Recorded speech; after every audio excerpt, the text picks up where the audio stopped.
तो आज हम लोगों का जो टॉपिक है, आज मैंने टॉपिक में केमोथेरेपी लिखा था, तो केमोथेरेपी में शायद तुम लोगों का पूरा सिलेबस कंप्लीट नहीं हुआ था जीपीटी एग्जाम से पहले। तो जितना भी टॉपिक बचा था एग्जाम से नहीं हुआ था, वो टॉपिक अभी तुम लोग का कवर हो जाएगा। आज जो तुम्हारा केमोथेरेपी में जिस चैप्टर में पढ़ाऊंगा वो है एंटीवायरल ड्रग्स। ठीक है, एंटीवायरल ड्रग्स ये इंपॉर्टेंट चैप्टर है, तुम्हारा एग्जाम में भी शायद इससे रिगार्डिंग क्वेश्चन आए थे जो इस बार जीपीटी का एग्जाम हुआ है।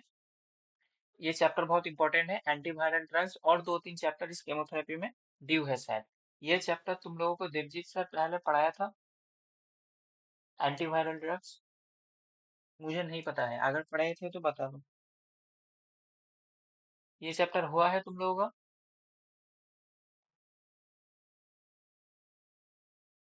एंटीवायरल ड्रग्स हुआ है कि नहीं?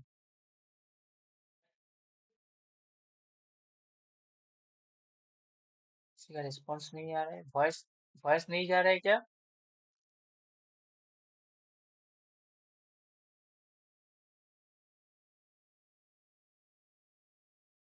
किसी के पास नहीं जा रहा है वॉइस? ये तो बस তারাও দাদা খুঁজছি। ওকে, খুঁজছিস? ভুলে গেছিস এই চ্যাপ্টারটা পড়ানো হয়েছে কি হয়নি?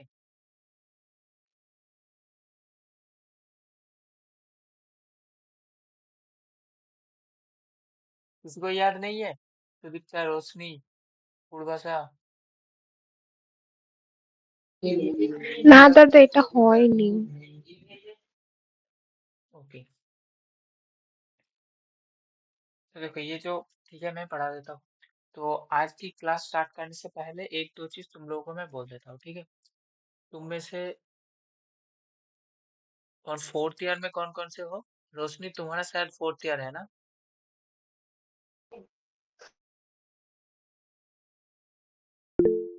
रोशनी করতে तुम्हारा বলছে फोर्थ আমি ईयर है या थर्ड ईयर है? না দাদা থার্ড अच्छा, तुम्हारा थर्ड ईयर है, तो फोर्थ ईयर में कौन है इधर? फोर्थ ईयर में फिर আমি सुदीप्ता দাদা। तुम्हारा फोर्थ ईयर है? হ্যাঁ দাদা। ओके। अनुभव, अनुभव ज्वाइन किया, अनुभव का भी शायद फोर्थ ईयर है, ठीक है? तो तुम जितने भी फोर्थ ईयर वाले स्टूडेंट हो, स्क्रीन दिख रहा है सबको?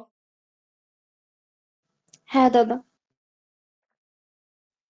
ओके, तो देखो फोर्थ ईयर के स्टूडेंट के लिए मैं एक चीज बता देता हूँ कि अभी शायद तुम लोग ने नाइपार का जो पैटर्न देख लिया है शायद अभी तक, क्योंकि देखो जीपैट तो हो गया है और अभी तुम लोगों का फोकस नाइपर में ही करना है, क्योंकि चाहे तुम्हारा एग्जाम अच्छा हो या ना हो, ये सोच के कोई फायदा नहीं है। अब तुम लोग जो है नाइपर के लिए अच्छे से प्रिपरेशन करो, ठीक है? क्योंकि जीपैट के लिए सोच के और कोई फायदा नहीं होगा, क्योंकि ये हो गया है। और जीपैट से ज्यादा रैंक का वैल्यू नाइपर में होता है, ठीक है? क्योंकि जीपैट की जो तुम्हारा रैंक है, इस रैंक से तुमको एडमिशन नहीं मिलेगा, ठीक है? तुम अच्छे इंस्टीट्यूट में अगर इन्फॉर्म करने जाओगे तो कुछ इंस्टीट्यूट है जहाँ पे जीपैट के थ्रू एडमिशन होता है, लेकिन नाइपर में जो एडमिशन होता है वो नाइपर के रैंक के थ्रू ही होता है। उसमें तुम्हारा जीपैट रैंक का कोई वैल्यू नहीं दिया जाता है। तुम क्वालिफाई हो कि नहीं हो ये दिखा जाएगा कि तुम जीपैट क्वालिफाई हो कि नहीं, लेकिन तुम्हारा रैंक का वैल्यू नहीं होगा जीपैट का, ठीक है? उसमें तुम्हारा जो नाइपर का एग्जाम होगा उसी रैंक का बेसिस पे तुम्हारा जो एडमिशन मिलेगा। तो नाइपर की रैंक जीपैट से ज्यादा वैल्यूएबल है, ठीक है? जीपैट क्वालिफाई होना जरूरी है, लेकिन रैंक ले आना उतना जरूरी नहीं है जितना जरूरी नाइपर में है, ठीक है? तुम नाइपर क्वालिफाई हो जाओगे, लेकिन रैंक अच्छा नहीं होगा तो तुम एडमिशन नहीं ले पाओगे। तो नाइपर में रैंक ले आना ज्यादा इंपॉर्टेंट है जीपर से, ठीक है? और जो प्रिपरेशन है वो भी अभी तुम लोग को कोई गैप नहीं देना है, ठीक है? कि एग्जाम हो गया है अभी कुछ दिन रेस्ट कर लेता हूँ, अगले मंथ से स्टार्ट करूंगा, ऐसे नहीं। गैप दोगे तो बहुत बड़ा प्रॉब्लम हो जाएगा। वो गैप कवर करने में, तुम एक महीना गैप दोगे, वो गैप कवर करने में तुमको और 2 महीना लग जाएगा, तब तक एग्जाम आ जाएगा तुम्हारा, ठीक है? इसीलिए कोई गैप मत देना। जो भी फोर्थ ईयर वाले स्टूडेंट हो, अच्छे से अभी से प्रिपरेशन करो। जो तुम्हारा गलती तुमने जीपैट के एग्जाम पे किए हो, या फिर कुछ टॉपिक अगर रह गया है जो तुमने नहीं रिवाइज कर पाया जीपैट के एग्जाम में, उसको अच्छे से रिवाइज करो नाइपर के लिए, ठीक है? अब नाइपर के लिए देखो, फार्मा सबको पता है कि जो फार्मा का सिलेबस है, फार्मा का सिलेबस तो सेम ही है। जो जीपैट के लिए है वही नाइपर के लिए है। तो फार्मा के सिलेबस में कोई डिफरेंस नहीं है, ठीक है? कुछ चीज है जो नाइपर में अच्छे से देखना पड़ता है, वो है तुम्हारा नाइपर में जो है केमिस्ट ऑर्गेनिक केमिस्ट्री बहुत क्वेश्चन आता है, ठीक है? ऑर्गेनिक केमिस्ट्री से बहुत क्वेश्चन आता है। और तुम्हारा जो ये वाला पार्ट है जो एनालिसिस है, ठीक है। ऑर्गेनिक केमिस्ट्री और एनालिसिस, ये दो चीज से थोड़ा सा ज्यादा ही क्वेश्चन आता है नाइपर में, ठीक है। ऐसे भी जीपैट में भी आया था, और उसके साथ अभी तो मेडिसिनल केमिस्ट्री भी ऐड हो गया, तो ये भी अच्छे से कर लेना है नाइपर के लिए। नाइपर के लिए केमिस्ट्री इंपॉर्टेंट है। नॉन फार्मा की अगर बात किया जाएगा नाइपर में, क्योंकि फार्मा तुम लोग तो पढ़ रहे हो, नॉन फार्मा के लिए 4 to 5 मेजर सब्जेक्ट जो है तुमको देखना है, ठीक है। नॉन फार्मा के लिए पहला इंपॉर्टेंस जो है इसके लिए वो है तुम्हारा मैथमेटिक्स, ठीक है। पहला हो गया तुम्हारा मैथ, दूसरा हो गया रीजनिंग,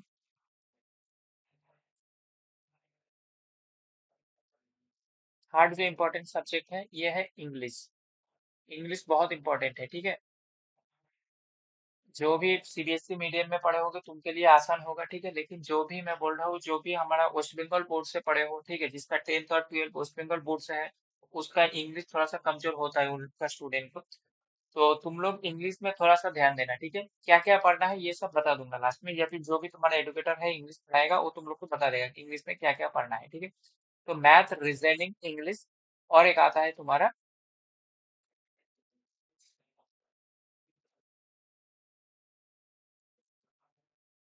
नेक्स्ट एक आता है जीके।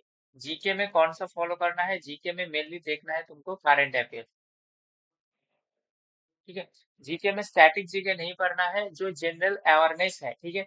जीके के अंदर मैं बता देता हूँ कि जो जनरल अवेयरनेस है, जनरल अवेयरनेस को देखना है, ठीक है। जो स्टैटिक जीके है, जो हमारा हिस्ट्री, जियोग्राफी या फिर पॉलिटिकल साइंस रिलेटेड होता है, स्टैटिक जीके से उतना क्वेश्चन नहीं आता है, ठीक है। एक दो क्वेश्चन आएगा भी तो उसको तुम स्किप कर सकते हो, उसके उसका कोई सिलेबस होता भी नहीं है, बहुत बड़ा सिलेबस है जो तुम नहीं कवर कर पाओगे। तो स्टैटिक जीके पढ़ने का जरूरत नहीं है।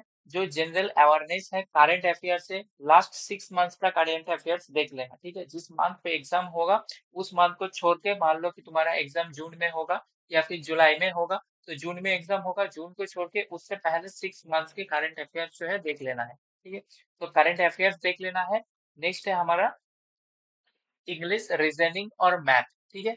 ये चार सब्जेक्ट अगर तुम अच्छे से करोगे नॉन फार्मा में, तो तुम्हारा हो जाएगा। नॉन फार्मा में टोटल तुम्हारा क्वेश्चन रहेगा 50, ठीक है। और फार्मा में क्वेश्चन रहेगा 150, पूरा मिला के है 200 क्वेश्चन है। और 200 क्वेश्चन के लिए टाइम ओनली 120 मिनट दिया जाएगा, ठीक है। जीपैट में 125 क्वेश्चन के लिए तुमको 180 मिनट टाइम दिया जाता है, टोटल में 3 घंटे। इधर 200 क्वेश्चन के लिए 2 घंटे दिया जाएगा, तो बहुत ही फास्ट करना है, नहीं तो 200 क्वेश्चन नहीं कर पाओगे 2 घंटे में, ठीक है। मैक्सिमम स्टूडेंट का यही प्रॉब्लम होता है नाइपर में, कि 200 क्वेश्चन 2 घंटे में नहीं होता है, क्योंकि तुम 125 क्वेश्चन 3 घंटे में कर रहे थे, उसके हिसाब से बहुत कम है, तो इसीलिए बहुत फास्ट करना पड़ता है। और नाइपर में क्वेश्चन भी थोड़ा इजी आता है, जीपैट के कंपैरिजन में लेंथी नहीं होता है। क्वेश्चन जो होता है वन लाइनर क्वेश्चन आता है, एक बार पढ़ के ही तुम आंसर कर पाओगे। लेकिन नॉन फार्मा में थोड़ा ज्यादा टाइम लग जाता है, क्योंकि फार्मा तुम इतने दिन से प्रैक्टिस कर रहे हो जाएगा, लेकिन नॉन फार्मा नहीं होगा, वो तुम पहली बार करने जाओगे, इसीलिए नॉन फार्मा में थोड़ा ज्यादा टाइम लग जाता है। तो ये चार सब्जेक्ट तुमको नॉन फार्मा में देखना है। इसमें से ये जो सब्जेक्ट है मैथ, मैथ तुम लोगों का मैं ही कराऊंगा। आज आज नहीं होगा, आज तो तुम्हारा एंटीवायरल होगा, नेक्स्ट क्लास से। हफ्ते में तो 2 वीक में 2 और 3 क्लास होगा, जिसमें से एक क्लास तुम्हारा फार्माकोलॉजी का होगा रिवीजन, और एक क्लास जो है मैथमेटिक्स का होगा, ठीक है। मैथ के अंदर भी कुछ मतलब 4 to 5 चैप्टर है, कुछ गिना चुना चैप्टर ही है, जिससे करने से तुमको कॉमन मिल जाएगा एग्जाम में क्वेश्चन, ठीक है, जहां से मेनली क्वेश्चन आता है। और इस रीजनिंग का भी कुछ चैप्टर मैं करवाऊंगा, ठीक है। इंग्लिश और ये करंट अफेयर्स वाला जो पार्ट है ये तुम लोगों का दूसरा एजुकेटर कराएगा। मैं तुम्हारा मैथ और रीजनिंग करवाऊंगा, मैथ मेनली करवाऊंगा, और रीजनिंग शायद हो सकता है कोई दूसरा एजुकेटर भी तुमको करा सकता है, ठीक है। क्लियर है? ये चार सब्जेक्ट तुमको फोकस करना है, ठीक है। इनको अच्छे से थोड़ा सा पढ़ना स्टार्ट कर दो, ठीक है। ये चार सब्जेक्ट को पढ़ना स्टार्ट कर दो, मैथ, रीजनिंग, इंग्लिश, और तुम्हारा जो जनरल अवेयरनेस है, ये बहुत इंपॉर्टेंट है, क्योंकि इससे 50 क्वेश्चन आएगा। रैंक तुम्हारा नाइपर में यही नॉन फार्मा वाली जो सेक्शन है ना, यही लेके आएगा, ठीक है। तुम क्वालिफाई करोगे नाइपर में इसके एबिलिटी पे, ठीक है। फार्मा की कॉन्फिडेंस में तुम क्वालिफाई करोगे, लेकिन तुम्हारा जो रैंक है, रैंक लेके आएगा तुम्हारा नॉन फार्मा, ठीक है। फार्मा पोर्शन तुम्हारा रैंक नहीं ले आ पाएगा, क्योंकि फार्मा पोर्शन जो है इसमें क्वेश्चन इजी रहेगा। जो भी स्टूडेंट एग्जाम देने जाएगा वो जीपैट क्वालिफाई होगा, तो वो क्वेश्चन सब पे बनेगा, ठीक है। फार्मा में जो क्वेश्चन आएगा वो सब लोग कर पाएगा, सब पे बनेगा, उसको करके तुम रैंक लेके नहीं आ पाओगे नाइपर में। ठीक है, नाइपर में रैंक ले आने के लिए नॉन फार्मा इम्पोर्टेंट है। और नाइपर में मैंने बताया कि क्वालिफाई का कोई वैल्यू नहीं है, जो वैल्यू है वो रैंक का है। तो नाइपर में इसीलिए किसी को नॉन फार्मा स्किप नहीं करना है। ठीक है, स्किप कर जाओगे तो रैंक बहुत पीछे हो जाएगा नाइपर में। नॉन फार्मा स्किप नहीं करना है, नॉन फार्मा अच्छे से देखना है नाइपर में। और तुम लोगों के पास बहुत टाइम भी है, अभी भी मान लो कि 2 to 3 मंथ्स बाद एग्जाम होगा, तो 2 to 3 मंथ्स में तुम ये 4 सब्जेक्ट है इसको अच्छे से देख सकते हो। ऐसे पूरा नहीं देखना है इस सब्जेक्ट के बारे में, जहाँ जिस जिस टॉपिक से क्वेश्चन आता है, प्रीवियस ईयर में बहुत बार आया है, उसी टॉपिक को देखना है। और बहुत डेप क्वेश्चन भी नहीं आएगा। ठीक है, ऐसे जो मान लो कि रीजनिंग आएगा, ऐसे तुम्हारा जो एसएससी के या बैंक के एग्जाम में जिस टाइप का रीजनिंग आता है उस टाइप का रीजनिंग भी नहीं आएगा, इजी रीजनिंग आएगा। क्लियर है सबको नाइपर के बारे में? और एक चीज है, आईआईटी बीएचयू ये भी बता देता हूँ, अभी कुछ दिन में आईआईटी बीएचयू का जो है फॉर्म आ जाएगा। ठीक है, गेट का रिजल्ट जब भी आएगा तभी आईआईटी बीएचयू का फॉर्म जो है ओपन हो जाएगा। गेट का एग्जाम फरवरी में हुआ था शायद, तो मार्च में उसका रिजल्ट आई थिंक आ जाएगा।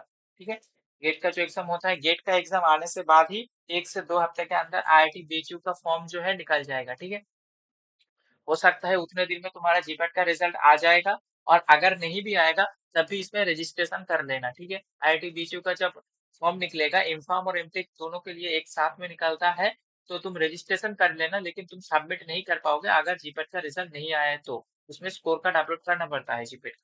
ठीक है, तो रजिस्ट्रेशन करके रख देना, बाद में वो पोर्टल दोबारा फिर से ओपन होगा, तब तुम्हारा अपना जो जीपैट का स्कोर कार्ड है वो अपलोड कर पाओगे। ठीक है, लेकिन रजिस्ट्रेशन कर लेना है, क्योंकि बाद में हो सकता है एडिट विंडो ओपन हुआ, उसमें कोई नया रजिस्ट्रेशन ओपन नहीं होगा, ये भी हो सकता है, तो फिर तुम दोबारा तब रजिस्ट्रेशन नहीं कर पाओ।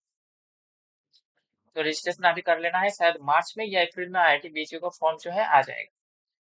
और आईआईटी बीचयू का पैटर्न क्या है, इसमें पैटर्न है तुम्हारा 90 फार्मा है और 10 जो है ये नॉन फार्मा है। इधर नॉन फार्मा बहुत कम आता है, इसके लिए उतना सोचने का कुछ है नहीं। इधर तुम जो नॉन फार्मा प्रैक्टिस करोगे नाइपर के लिए, वही तुम्हारा इधर का भी सेम है, इसमें काम आ जाएगा। ठीक है, इसमें तुम्हारा 90 क्वेश्चन फार्मा से रहेगा और 10 क्वेश्चन जो है नॉन फार्मा से रहता है। ठीक है, और आईआईटी बीएचयू के लिए इंपॉर्टेंट सब्जेक्ट है तुम्हारा एनालिसिस, फार्मा की बात कर रहा हूँ, और दूसरा आता है कॉग्नोसी। ठीक है, ये दोनों सब्जेक्ट आईआईटी बीएचयू के लिए इंपॉर्टेंट होता है। इन दोनों सब्जेक्ट से क्वेश्चन आएगा ही आएगा। ठीक है, एनालिसिस और जो है कॉग्नोसी। और नॉन फार्मा का ऐसा कोई फिक्स सिलेबस नहीं है, उसमें तुम्हारा कुछ भी आ सकता है। ठीक है, और नॉन फार्मा की इधर की अगर बात कर जाएगा तो मेन जो सब्जेक्ट आता है वो मैथ आता है और इंग्लिश आता है। ठीक है, मैथ और इंग्लिश आता है, और इधर ये चारों सब्जेक्ट में फोकस करना है नॉन फार्मा के लिए। आई थिंक तुम लोगों का क्लियर हो गया कि अभी नेक्स्ट 2 3 मंथ्स में तुम लोग को क्या क्या पढ़ना है। ठीक है, फिर चलो देखते हैं आज का जो टॉपिक है। ठीक है, आज का टॉपिक मैंने बताया था कि एंटीवायरल ड्रग्स है। ठीक है, एंटीवायरल ड्रग नाम से पता चल रहा है कि ये जो ड्रग है ये वायरल इन्फेक्शन में काम करेगा। तो वायरल इन्फेक्शन में काम करेगा, इसलिए हम लोग को थोड़ा वायरस के बारे में जान लेना पड़ेगा पहले। ठीक है, क्योंकि वायरस का बॉडी स्ट्रक्चर क्या होता है, कैसे ये काम करता है, इसके बॉडी में रेप्लिकेशन, ये रिप्रोडक्शन कैसे होता है इसका, ये तुम लोग जान लोगे तो आगे जाके मैकेनिज्म इजीली समझ आ जाएगा। तो सबसे इम्पोर्टेंट जो पॉइंट है वायरस के बारे में, तुम सब लोग ने पढ़े हो। ठीक है, तुम्हारा 10th में या 12 में कहीं ना कहीं पे तो सब लोग ने पढ़े हो वायरस के बारे में। इसमें इम्पोर्टेंट जो है, सबसे इम्पोर्टेंट पॉइंट वायरस के बारे में, इससे भी इस पॉइंट से भी क्वेश्चन आ सकता है। ठीक है, तुम्हारा माइक्रोबायोलॉजी का जो सिलेबस है उधर वायरस का एक अलग से चैप्टर भी होता है। ये जो वायरस है, सबसे इम्पोर्टेंट पॉइंट है, वायरस बताने से पहले एक चीज मुझे बताओ कि ये जो सेल है, ठीक है, इट इज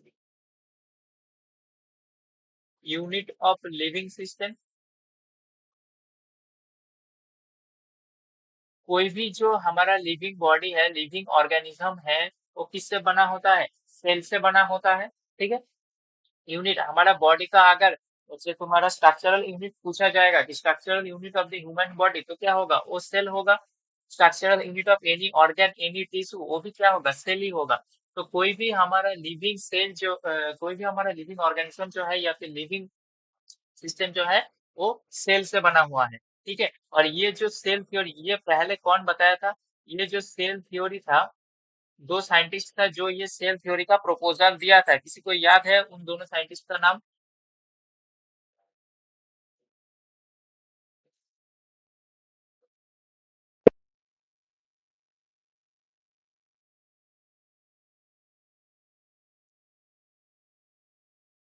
किसी को याद है उन दोनों साइंटिस्ट का नाम, कि कौन से ऐसे दो साइंटिस्ट थे जो सेल थ्योरी के बारे में बताया था? Rudolf and Richard. দাদা রবার্ট হুক একটা মনে আছে। नहीं बाबू, रॉबर्ट हुक जो थे, रॉबर्ट हुक हमारा सेल डिस्कवर किए थे, ठीक है।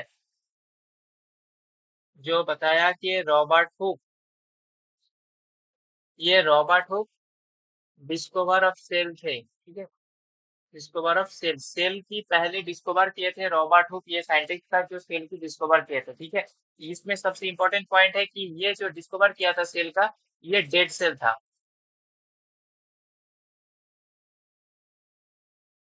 ओके, तो ये जो डिस्कवर किए थे रॉबर्ट हुक ने, ये डेड सेल का पहले डिस्कवर किए थे, ठीक है, रॉबर्ट हुक। और सेल का जो नेम है, ठीक है, ये नेम जो है सेल, ये भी रॉबर्ट हुक ने ही दिया था। लेकिन जो सेल थ्योरी था, सेल थ्योरी रॉबर्ट हुक ने नहीं प्रपोज किया था। सेल थ्योरी जो हमारा प्रपोजल दिया था सेल थ्योरी का, वो दो साइंटिस्ट था, उसका नाम थे स्लाइडेन और स्वैन।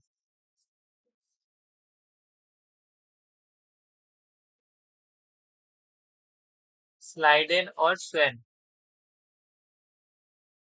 तो ये दोनों साइंटिस्ट है, ये सबसे पहले ये प्रपोजल दिया था कि कोई भी लिविंग सिस्टम जो होता है वो सेल से बना होता है, उसका स्ट्रक्चरल यूनिट जो है वो सेल ही होता है। कोई भी लिविंग सिस्टम होता है, चाहे वो ह्यूमन बॉडी हो, कोई एनिमल हो, प्लांट हो, वायरस हो, बैक्टीरिया हो, कोई भी है, वो सेल से बना होता है। लेकिन बाद में पता चला कि ये जो वायरस है, ये वायरस के पास कोई सेल नहीं होता है, ये ए सेलुलर होता है। ये ए सेलुलर होता है, या फिर इसको हम ऑब्लिगेट पैरासाइट भी कहता है, ठीक है, ऑब्लिगेट पैरासाइट। बाद में पता चला कि वायरस जो होता है उसमें पास सेल होता ही नहीं है। तो स्लाइडेन और स्वेन ने जो सेल थ्योरी दिया था, उस हिसाब से वायरस क्या जा रहा है, उसके एक्सेप्शन जा रहा है। तो इन दोनों का थ्योरी का जो सबसे बड़ा लिमिटेशन था वो यही था, वायरस था। क्योंकि इसका थ्योरी सबके ऊपर एप्लीकेबल होता था एक्सेप्ट वायरस, ठीक है। एक्सेप्ट वायरस को छोड़ के बाकी बैक्टीरिया है तुम्हारा, कोई भी प्लांट हो जाएगा, कोई भी एनिमल हो जाएगा, उसके ऊपर एप्लीकेबल होता था, वायरस छोड़ के। क्योंकि वायरस ए सेलुलर थे, फिर भी वो एक लिविंग ऑर्गेनिज्म थे, जो इनका थ्योरी के खिलाफ थे, ठीक है। तो इसीलिए वायरस इंपॉर्टेंट हो जाता है, क्योंकि सबके ऊपर ये रूल जाता है, लेकिन वायरस के ऊपर ये रूल नहीं चलता है कि वायरस जो है उसका सेल प्रेजेंट होता है, वायरस हमारा ए सेलुलर होता है, ठीक है।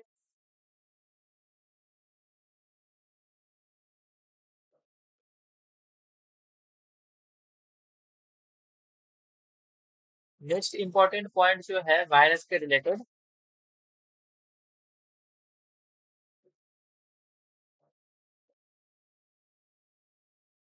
एक मिनट रुको, ठीक है।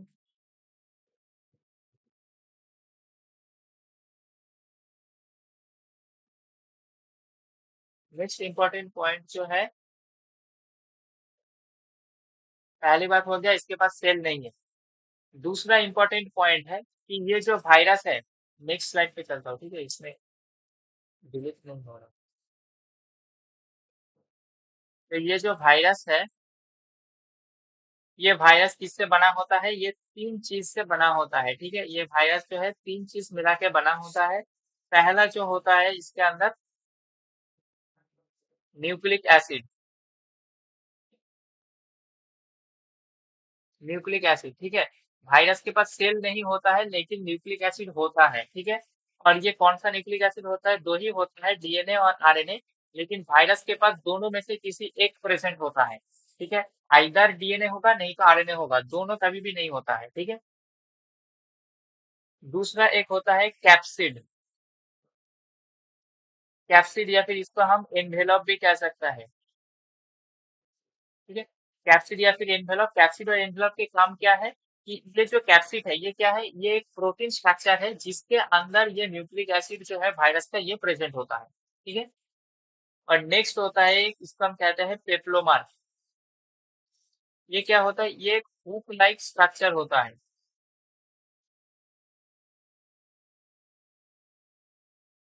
वायरस का अगर तुम कोई भी 3D पिक्चर देखोगे तो उसमें देखना ऐसे ऐसे होता है, ठीक है। ऐसे ऐसे हुक टाइप का होता है, ठीक है।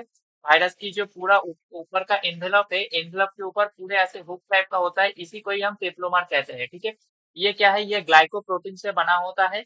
ये पेप्लोमर हमारा ग्लाइकोप्रोटीन से बना होता है, और ये वायरस की अटैचमेंट में, जब ये होस्ट सेल को अटैक करता है, होस्ट सेल के साथ अटैचमेंट में हेल्प करता है, ठीक है। होस्ट सेल के साथ इसको फ्यूजन होने में अटैचमेंट लगता है, फ्यूजन होने से पहले उस अटैचमेंट में ये पेप्लोमर हेल्प करता है। तो वायरस ये तीन चीज से बना होता है, एक न्यूक्लिक एसिड आइदर डीएनए और आरएनए प्रेजेंट होगा, दूसरा कैप्सिड जिसके अंदर ये न्यूक्लिक एसिड प्रेजेंट होता है जो भी प्रोटीन से बना होता है, पेप्लोमर ये भी ग्लाइकोप्रोटीन से बना होता है। तो ये वायरस का हमारा स्ट्रक्चर हो गया कि कौन कौन सा चीज इसमें होता है। नेक्स्ट देखना है, इधर एक चीज मैं बता देता हूँ, इधर न्यूक्लिक एसिड होता है लेकिन न्यूक्लियस नहीं होता है, ठीक है। न्यूक्लियस नहीं होता है क्योंकि न्यूक्लियस ओनली सेल में ही प्रेजेंट हो सकता है। न्यूक्लियस सेल में ही प्रेजेंट हो सकता है, वायरस के पास सेल ही नहीं है तो इसके पास न्यूक्लियस नहीं होता है, लेकिन न्यूक्लिक एसिड जो होता है वो प्रेजेंट होता है, ठीक है। और वायरस ये भी याद रखना, क्वेश्चन में ये पूछ लेता है कि वायरस हमारा प्रोकैरियोटिक सेल के अंदर आता है या यूकैरियोटिक, तो इसमें सेल होता ही नहीं है, ठीक है, किसी के अंदर नहीं जाता है। और प्रोकैरियोटिक सेल अगर किसी जैसे बैक्टीरिया, मान लो बैक्टीरिया प्रोकैरियोटिक सेल होता है, तो प्रोकैरियोटिक सेल के पास भी न्यूक्लियस नहीं होता है, ठीक है। उसका भी जो न्यूक्लिक एसिड होता है वो जिस रीजन पे रहता है उसको न्यूक्लियोइड कहता है। न्यूक्लियस उसके पास भी नहीं होता है, न्यूक्लियस ओनली यूकैरियोटिक सेल के पास होता है। अब ये हो गया वायरस का स्ट्रक्चर। अभी देखना है कि ये वायरस जो होता है ये ह्यूमन बॉडी को इफेक्ट कैसे करता है। वायरस जो होता है ये ह्यूमन बॉडी को इफेक्ट कैसे करता है, ओके। मैंने एक चीज बताया कि वायरस आइदर आरएनए होगा नहीं तो डीएनए होगा, ठीक है। इस डीएनए और आरएनए के प्रेजेंस के ऊपर डिपेंड करके वायरस को हम टू टाइप से क्लासिफाई कर सकता है। डीएनए वायरस जिसके पास डीएनए होगा, और होगा आरएनए वायरस जिसके पास आरएनए होगा। तो ये क्लासिफिकेशन पहले देख लो। हाँ, ये है तुम्हारा डीएनए वायरस की क्लासिफिकेशन। ये क्लासिफिकेशन बहुत इंपॉर्टेंट है, ठीक है, इसका एग्जाम्पल पूछा जाता है क्वेश्चन में। तो ये जो वायरस है, जैसे मान लो पॉक्स वायरस, ठीक है। पॉक्स वायरस का एग्जाम्पल है हमारा वेरियोला वायरस, ठीक है। ये हमारा डीएनए वायरस है। और कौन सी टाइप का डीएनए है, इसमें डबल स्टैंडर्ड डीएनए प्रेजेंट होता है, ठीक है। इन सब में डबल स्टैंडर्ड डीएनए प्रेजेंट होता है, इसको छोड़ के इसमें सिंगल स्टैंडर्ड डीएनए होता है। तो पॉक्स वायरस के एग्जाम्पल है वेरियोला, हार्पिस वायरस का एग्जाम है, एक है हार्पिस सिम्प्लेक्स वायरस, दूसरा है वेरियोला जूस्टर वायरस। क्वेश्चन में कैसे आता है, क्वेश्चन में ऐसे पूछता है कि हार्पिस वायरस का एग्जाम्पल क्या है, ठीक है। या फिर एक तुमको मान लो ऐसे दे दिया कि वेरियोला जूस्टर वायरस किस टाइप का वायरस है, तो वेरियोला जूस्टर वायरस जो है एक डीएनए वायरस है, और ये हार्पिस वायरस का एग्जाम्पल है, ठीक है। तो हार्पिस का एग्जाम्पल है हार्पिस simplex virus and variola zoster virus. हार्पिस simplex virus हमारा ओरल herpes कॉज करता है, वेरियोला जूस्टर वायरस हमारा चिकन पॉक्स के लिए रिस्पॉन्सिबल होता है। नेक्स्ट आता है एडिनो वायरस। एडिनो वायरस का एग्जाम्पल होता है ह्यूमन एडिनो वायरस, जो हमारा रेस्पिरेटरी इंफेक्शन कॉज करता है, ठीक है। ये वायरस ये डिजीज कॉज करता है। नेक्स्ट आता है पैपिलोमा वायरस, बहुत इंपॉर्टेंट है, बार बार पूछा जाता है कि पैपिलोमा वायरस जो होता है ये हमारा सर्विकल कैंसर के लिए रिस्पॉन्सिबल होता है, ठीक है। सर्विकल कैंसर के लिए कभी कभी ये भी पूछ लेता है, ये बहुत इंपॉर्टेंट वर्ड है, ये वर्ड्स। क्वेश्चन में ये पूछ लेता है कि वर्ड्स जो है किसके वजह से होता है, वायरस, बैक्टीरिया, प्रोटोजोआ, ऐसे करके चार ऑप्शन दे देता है। तो ये याद रखता है कि ये वार्ड्स जो है ये ह्यूमन पैपिलोमा वायरस के लिए होता है, ठीक है। ये एक जेनिटल हार्पिस टाइप का है। नेक्स्ट आता है तुम्हारा हेपेटाइटिस बी वायरस। ये भी डीएनए वायरस है जो हेपेटाइटिस बी कॉज करता है। और नेक्स्ट आता है पार्वो वायरस, ठीक है। पार्वो वायरस का एक स्पेसीज है पार्वो वायरस B19। ये जो पार्वो वायरस है, ये सारे पार्वो वायरस का प्रेसिस जो होता है सिंगल स्टैंडर्ड डीएनए वायरस होता है, ठीक है। सिंगल स्टैंडर्ड डीएनए वायरस, बाकी जितने भी वायरस है ये सब डबल स्टैंडर्ड डीएनए वायरस है। हमारे बॉडी के लिए जो हार्मफुल वायरस होता है, ठीक है, जो हार्मफुल वायरस होता है वो double standard DNA virus and single standard RNA virus. जो सिंगल स्टैंडर्ड डीएनए होता है और डबल स्टैंडर्ड आरएनए होता है वो उतना ज्यादा हार्मफुल नहीं होता है। लेकिन जो डबल स्टैंडर्ड डीएनए है, मान लो ये सब डबल स्टैंडर्ड डीएनए है, सिंगल स्टैंडर्ड आरएनए जो है वो तुम्हारा आगे के स्लाइड में है, ठीक है। ये आरएनए वायरस की classification, maximum virus RNA virus ही होता है और ये मोस्टली क्या होता है, हार्मफुल होता है। और ये सब सिंगल स्टैंडर्ड आरएनए वायरस है, इधर जितना भी नाम लिखा है ये सब सिंगल स्टैंडर्ड आरएनए वायरस है।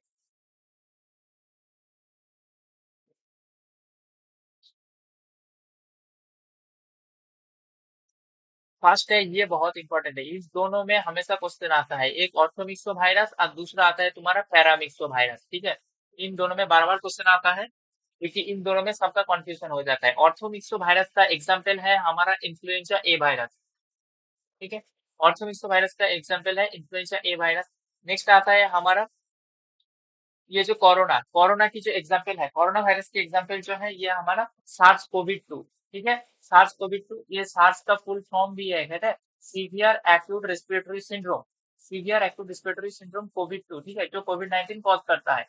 नेक्स्ट आता है फ्लैवी वायरस, फ्लैवी वायरस का एग्जाम्पल है हमारा डेंगू, ये भी इंपॉर्टेंट है, ये भी पूछा जाता है कि डेंगू कौन सी वायरस की वजह से होता है, वो है फ्लैवी वायरस, ठीक है। नेक्स्ट आता है पोलियो, पोलियो वायरस जो है ये पिक्रोना वायरस की एग्जाम्पल है, ठीक है, पिक्रोना का एग्जाम्पल है पोलियो वायरस। नेक्स्ट आता है रेट्रो वायरस, ठीक है, रेट्रो वायरस की एग्जाम्पल है एचआईवी, ये सबको पता है कि रेट्रो वायरस का एग्जाम्पल एचआईवी होता है जो हमारा एड्स कॉज करता है। नेक्स्ट आता है रैब्डो वायरस, रैब्डो वायरस की एग्जाम्पल होता है रेबिस। और आता है तुम्हारा पार्मिक्सो वायरस, पार्मिक्सो वायरस की एग्जाम्पल होता है मीसल्स एंड माम्स भी होता है,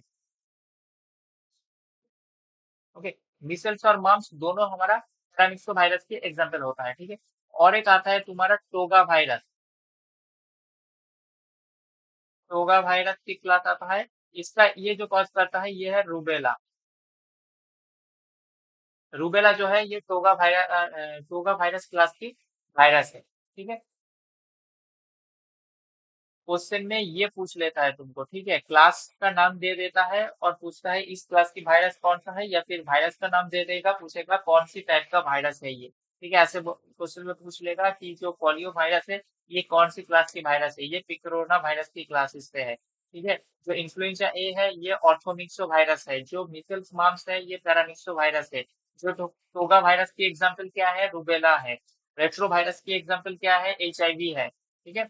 ये जो डिजीज उतना ज्यादा इंपॉर्टेंट नहीं है, ठीक है, कि कौन सा डिजीज को कॉज करता है, डिजीज तो उसका नाम से ही पता चल रहा है, उसका जो फैमिली है और एग्जाम्पल है ये इंपॉर्टेंट है, ठीक है। ये सब सिंगल स्ट्रेन उदाहरण है और ये सब जो है हमारे बॉडी के लिए बहुत हार्मफुल है, ठीक है। जितना भी वायरस इधर लिखा है ये सब हार्मफुल है।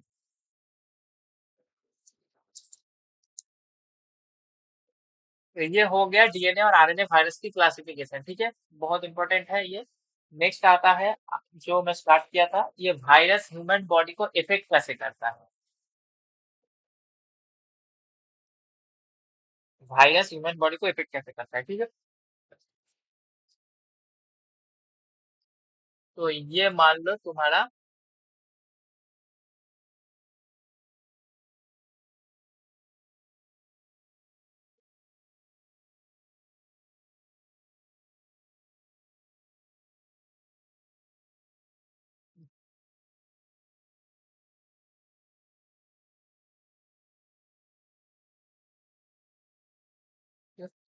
ये क्या बनाया, ये है होस्ट सेल, ठीक है, ये है होस्ट सेल, ठीक है। ये हमारा ह्यूमन का सेल है, ठीक है, कोई भी होस्ट सेल है, चाहे वो ह्यूमन का हो सकता है, कोई प्लांट का भी हो सकता है, कोई एनिमल का भी हो सकता है, ठीक है। कोई भी होस्ट सेल जहाँ पे वायरस अटैक करता है, वायरस जो होता है ये बैक्टीरिया को भी अटैक करता है, ठीक है।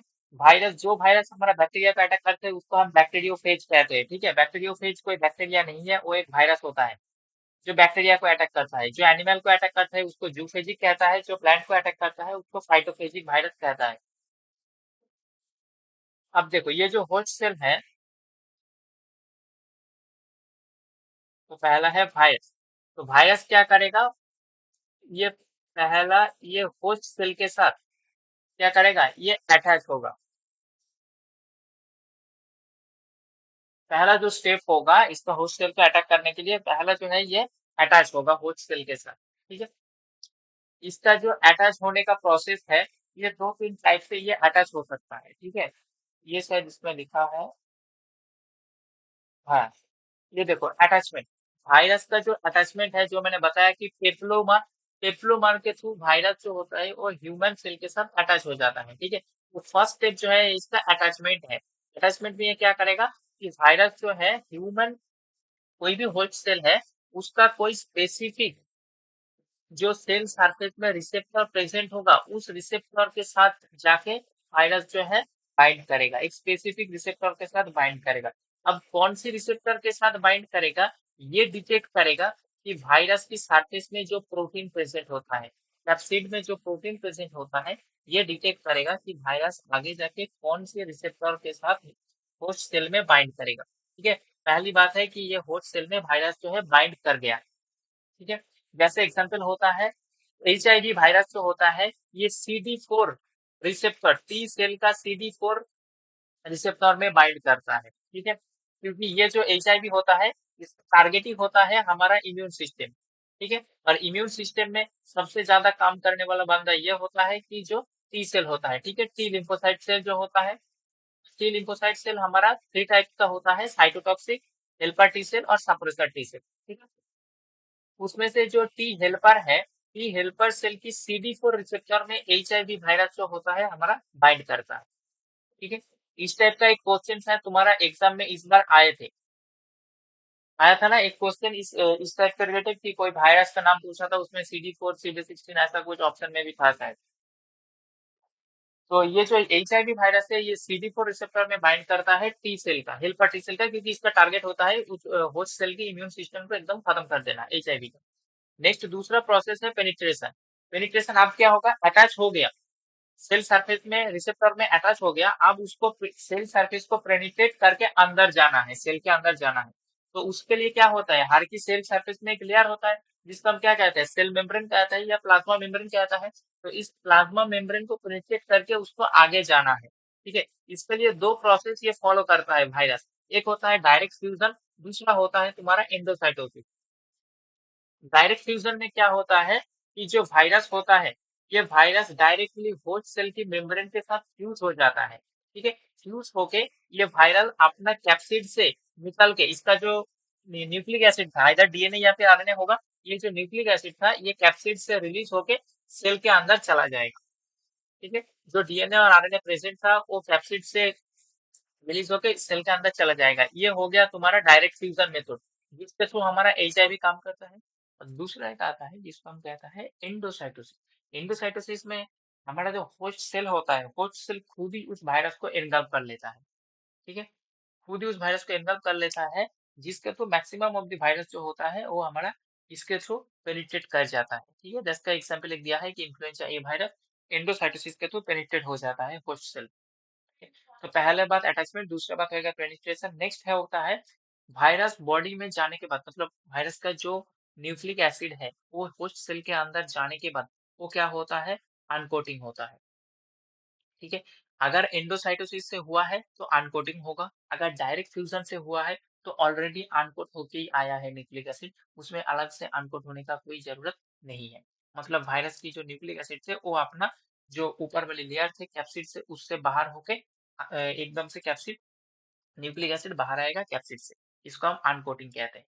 नेक्स्ट आता है, अब वायरस डीएनए वायरस है या आरएनए वायरस है, उसके ऊपर डिपेंड करेगा कि इसका आगे जाके रेप्लिकेशन कैसे होगा।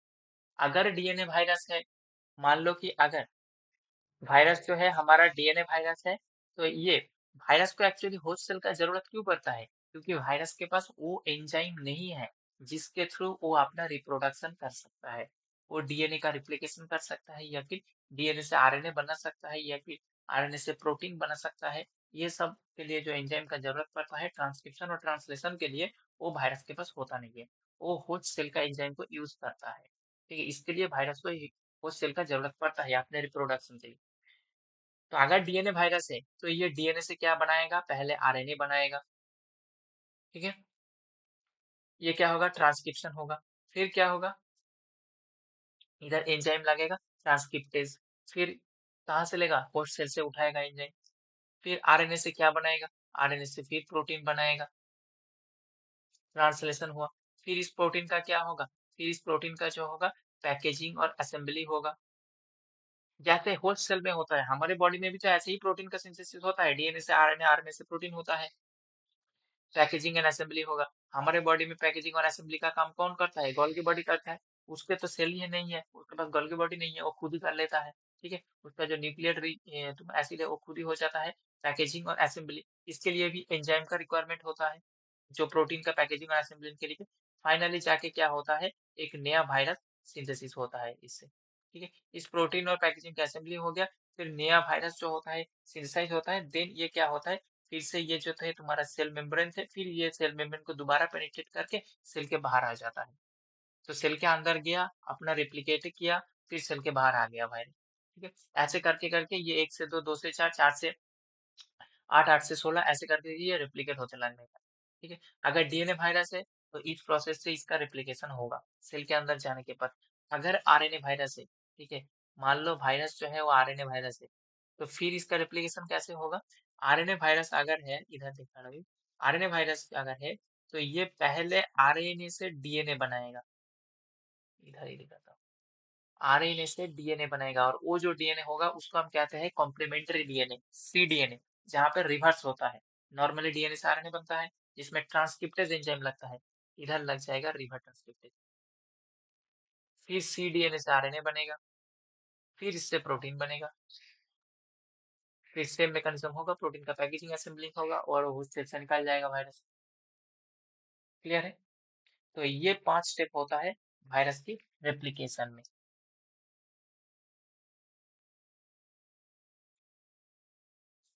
तो देखो ये जो मैंने किया था, तो पहले बात क्या है? ये अटैच होगा। ठीक है, इसका अटैचमेंट होगा। इधर एक रिसेप्टर भी होता है, ठीक है, जिसको हम कहते हैं CCR5। ठीक है, CCR5 एक रिसेप्टर होता है, जिसके थ्रू वायरस जो होता है मेनली नॉर्मली बाइंड करता है सेल सरफेस पे। जैसे बताया कि HIV के केस में वो CD4 में बाइंड करता है, तो नॉर्मली मैक्सिमम वायरस जो होता है वो सेल सरफेस की CCR5 रिसेप्टर में बाइंड करता है। ठीक है, मैक्सिमम वायरस। फिर क्या होगा? इसका पेनिट्रेशन हो जाएगा, इसके अंदर आ गया ये अटैच, या फिर इसको हम फ्यूजन भी कह सकता है।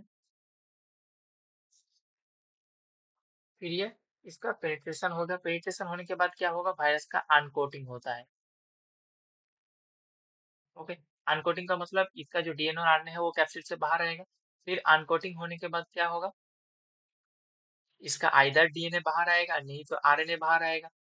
अगर डीएनए बाहर आया है तो डीएनए से हमारा क्या बनेगा? आरएनए बनेगा, जो अभी बताया, आरएनए से प्रोटीन, और आरएनए है तो कॉम्प्लीमेंट्री डीएनए बनेगा। कॉम्प्लीमेंट्री डीएनए से हमारा आरएनए, फिर आरएनए से हमारा क्या होगा ना? प्रोटीन सिंथेसिस होगा, फिर प्रोटीन का पैकेजिंग और असेंबली होगा, और ये हमारा होस्ट सेल से बाहर निकल जाएगा। ठीक है, क्लियर है सबको वायरस का रेप्लिकेशन कैसे होता है हमारे बॉडी में?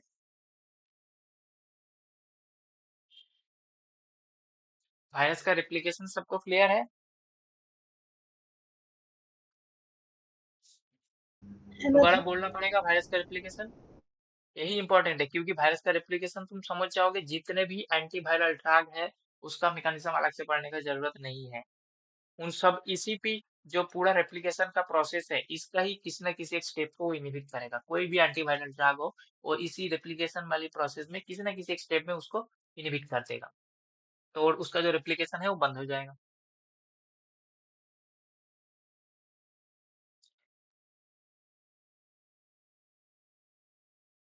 अभी देखो मैं एक एक करके, जितना एंजाइम होता है जो वायरस के रेप्लिकेशन में इन्वॉल्व होता है, उसमें से ही जितना भी हमारा ड्रग है उस एंजाइम को, पर्टिकुलर किसी एक एंजाइम को इनहिबिट करता है। ठीक है, मैक्सिमम जो ड्रग है। तो अभी मान लो कि ये जो मैं इधर एक डॉटेड लाइन कर देता हूँ। मान लो ये पूरा होस्ट सेल है, ठीक है, जितना तक मैं ये डॉटेड लाइन दिखा रही हूँ, ये पूरा होस्ट सेल है। ठीक है, ये पूरा होस्ट सेल है। इसके बाहर वाली पार्ट में क्या है? बाहर वाली पार्ट में वायरस है, जो आके हमारा होस्ट सेल में एंटर करेगा।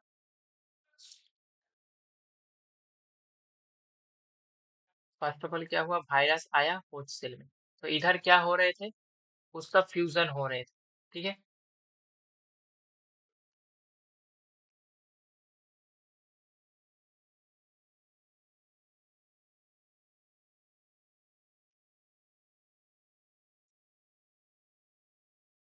तो this fusion, okay, this fusion can be inhibited by the, इधर दो ड्रग होता है जो हमारा वायरस की इस होस्ट सेल के साथ अटैचमेंट या फिर फ्यूजन को, ठीक है, अटैचमेंट या फिर फ्यूजन को इनहिबिट करता है, ऐसे दो ड्रग होता है, ठीक है। एक आता है हमारा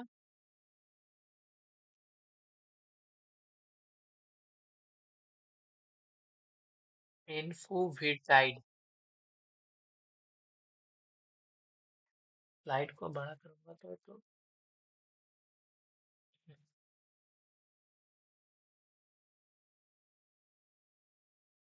ठीक है।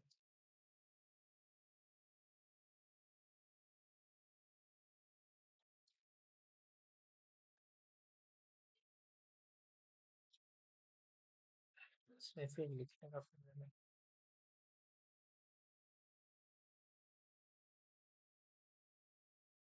एन्फोविटाइड जो है, ये एन्फोविटाइड क्या करता है, हमारा इसको एंट्री को इनहिबिट करता है, ठीक है। ये एंट्री इनहिबिटर है, एंट्री इनहिबिटर, मोटा कैसे होगा?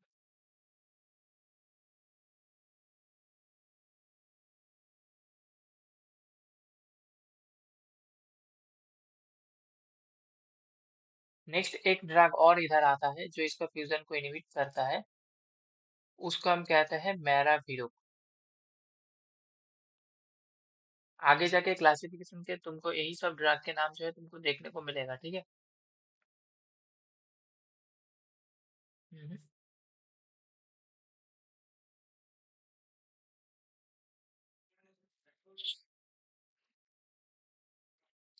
मैराविरोक, ये मैराविरोक क्या है, CCR5 जो मैंने अभी बताया था, CCR5 रिसेप्टर एंटागोनिस्ट, ओके। तो दो ड्रग तुमको मिल गया, एक एन्फोर्वेटाइड, दूसरा है मैराविरोक, जो वायरस की फ्यूजन और अटैचमेंट को इनहिबिट कर सकता है। इसमें से एक हमारा रिसेप्टर स्पेसिफिक है मैराविरोक जो CCR5 रिसेप्टर एंटागोनिस्ट है, और दूसरा एक एन्फोर्वेटाइड जो फ्यूजन को इनहिबिट करता है, ठीक है। अब मान लो ये दोनों ड्रग काम नहीं किया, वायरस जो है आगे एंटर कर गया, ठीक है। वायरस आगे क्या हुआ कि हमारा जो होस्ट सेल था, होस्ट सेल में जो वायरस है ये एंटर कर गया। तो अगर वायरस एंटर कर गया, इधर वायरस का पेनिट्रेशन हो गया, पेनिट्रेशन के बाद क्या होगा, पेनिट्रेशन के बाद इधर आने के बाद क्या होगा कि अनकोटिंग होगा वायरस का,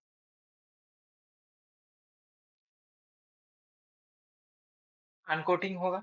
अनकोटिंग होने के बाद क्या होगा कि ये अनकोटिंग होकर हमारा आइदर डीएनए और आरएनए दोनों में से किसी एक को ये क्या करेगा, रिलीज करेगा, ठीक है, आइदर डीएनए और आइदर आरएनए। तो ये जो अनकोटिंग है वायरस का, ये जो अनकोटिंग हो रहा है, इस अनकोटिंग को इनहिबिट करने वाली भी कुछ ड्रग होता है जो इस अनकोटिंग को इनहिबिट कर सकता है, ठीक है। अनकोटिंग को इनहिबिट करने वाली दो ड्रग होता है, एक होता है एमांटिडिन और एक होता है हमारा रिमांटिडिन, ठीक है। ये अनकोटिंग इनहिबिटर है, अनकोटिंग को इनहिबिट कर देगा, फिर भी रेप्लिकेशन जो है बंद हो जाएगा। फिर मान लो ये ड्रग भी হ্যালো सेम দাদা, होता है। हाँ बोल। দাদা ওটা আর লিখলে না কে? কোনটা? ও এটা এটা আর আর আচ্ছা, ঠিক আছে। আনকোটিং এই সরি আনকোটিং কে ইনহিবিট করছে আমাদের মান্টিডিন और রিমান্টিডিন, ক্লিয়ার। নেক্সট ধর, এরপরে ডিএনএ আর আরএনএ রিলিজ হয়ে গেছে ক্যাপসিড থেকে, আনকোটিং হয়ে গেছে। এরপরে আমি যেটা বললাম, যদি virus if the virus is DNA containing then DNA to RNA then RNA to protein synthesis होगा। और अगर आरएनए कंटेनिंग वायरस है, ठीक है, ये आरएनए वायरस ज्यादा हार्मफुल होता है हमारे बॉडी के। अगर आरएनए कंटेनिंग वायरस है तो फिर ये आरएनए से क्या बनाएगा, आरएनए से हमारा बनाएगा सीडीएनए, ओके। और इसमें एंजाइम लगेगा हमारा रिवर्स ट्रांसक्रिप्टेज, क्योंकि डीएनए से आरएनए बनाने में ट्रांसक्रिप्टेज लगता है, इसमें रिवर्स ट्रांसक्रिप्टेज लगता है। ठीक है, ये रिवर्स ट्रांसक्रिप्टेज इस स्टेप में भी हम इसको इनहिबिट कर सकता है। ये रिवर्स ट्रांसक्रिप्टेज को इनहिबिट करने वाली जो ड्रग है,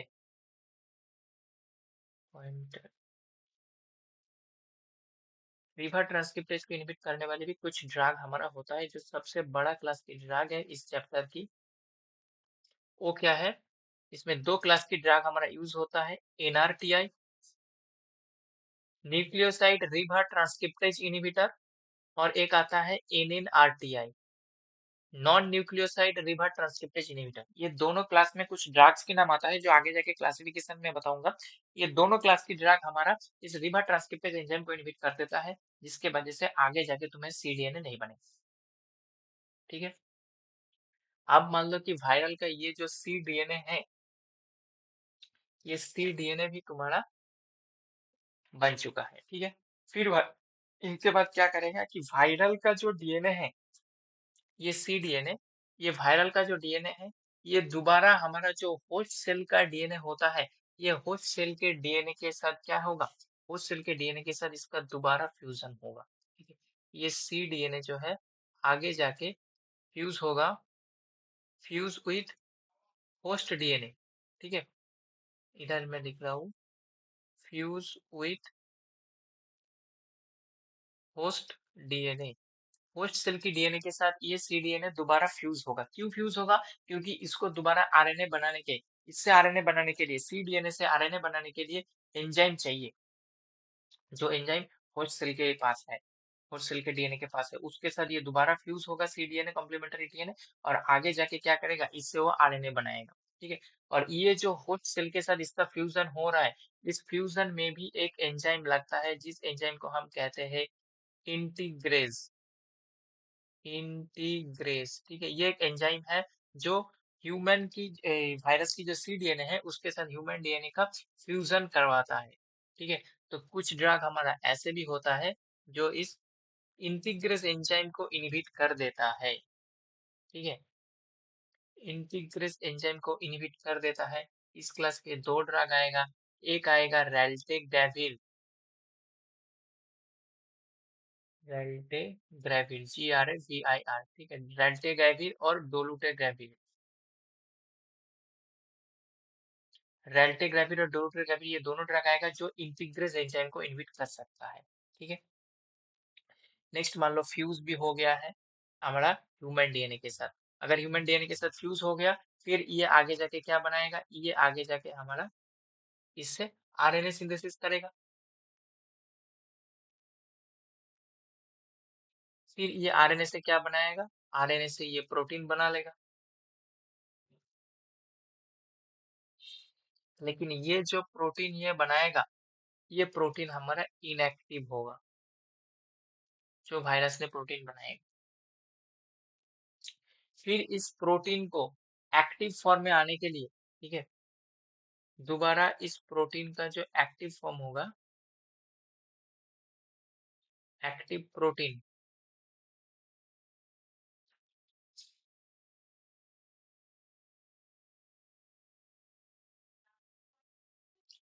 या फिर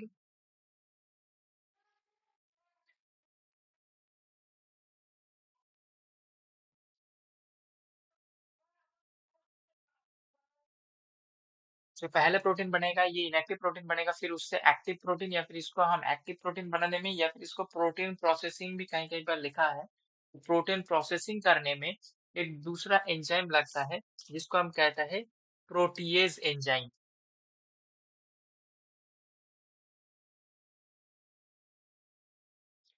इधर दूसरा एक एंजाइम हमारा लगता है जिसको हम कहता है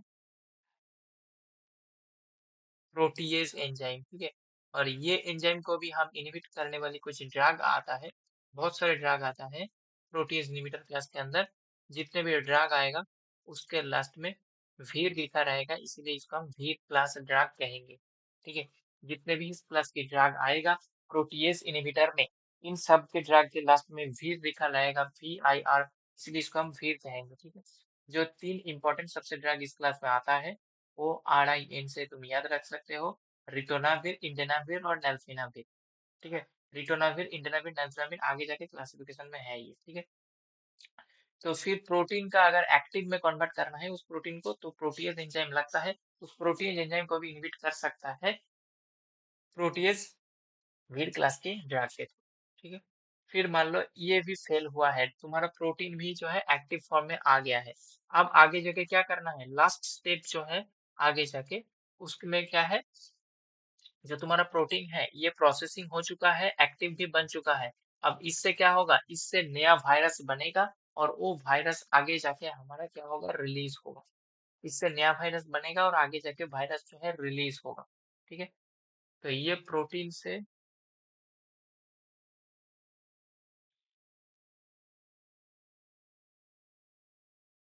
फिर इससे क्या बनेगा, इससे आगे जाके तुम्हारा